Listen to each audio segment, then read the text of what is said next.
ধর্মাবলম্বী ছেলে মেয়ে নিয়ে দিন কাটিয়েছি, আজও আছি। বিএনপি কমিটি পাওয়ার পর প্রথম যে প্রোগ্রামটা আমরা করেছিলাম ওটার প্রধান অতিথি ছিলেন মীর মোহাম্মদ নাসিরউদ্দিন, ওনার পিতা, হেলাল ভাইয়ের পিতা, ওনার সুযোগ্য সন্তান হচ্ছে হেলাল ভাই। উপস্থিত প্রধান অতিথি বাংলাদেশ জাতীয়তাবাদী দল জাতীয় নির্বাহী কমিটির সাংগঠনিক সম্পাদক চট্টগ্রাম বিভাগের দায়িত্বে চাকসু সাবেক এজিএস জনাব মাহবুব রহমান শামীম। আমাদের প্রধান অতিথি বিশেষ অতিথি মহোদয়দের প্রধান অতিথিকে ফুল দিয়ে বরণ করে নিচ্ছেন বান্দরবান পুজো উদযাপন কমিটির সংগ্রামী উপস্থিত সংগ্রামী সনাতনী ভাই ও বোনেরা এখন গীতা থেকে পাঠ করে শোনাচ্ছেন। ছাত্র বলতে বিরূপ হবে না কোনোদিন। সেখানে বিভিন্ন জায়গার তুলনায় আমাদের দেশে, আমাদের এখানে বান্দরবানে কিছু হয় নাই বললেও চলে।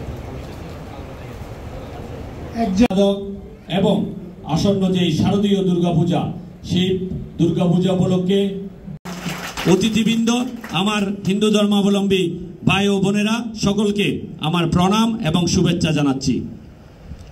প্রিয় বন্ধুরা, আজ চতুর্থী, কাল পঞ্চমী, পরশুদিন ষষ্ঠী পূজার মাধ্যমে আমাদের দুর্গাপূজা শুরু হবে। এই দুর্গাপূজাকে নির্বিঘ্নে করার জন্য বিএনপির পক্ষ থেকে যে উদ্যোগ নেওয়া হয়েছে, আমি মনে করি এটি অত্যন্ত প্রশংসনীয় এবং কার্যকর একটি পদক্ষেপ। বান্দরবান জেলা পূজা উদযাপন পরিষদের সম্মানিত সভাপতি রাজেশ সর্দার ভাইকে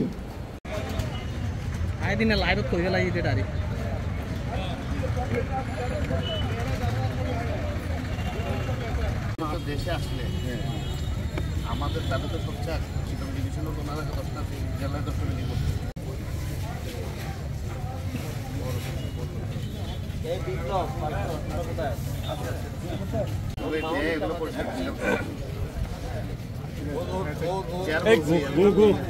কথা বলে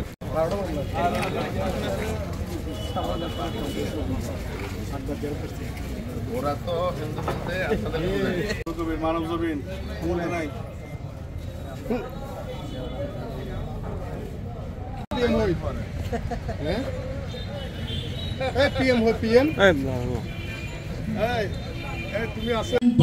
সংসদ সদস্য বাংলাদেশ জাতীয়তাবাদী দলের হবে এবং আমাদের নেতা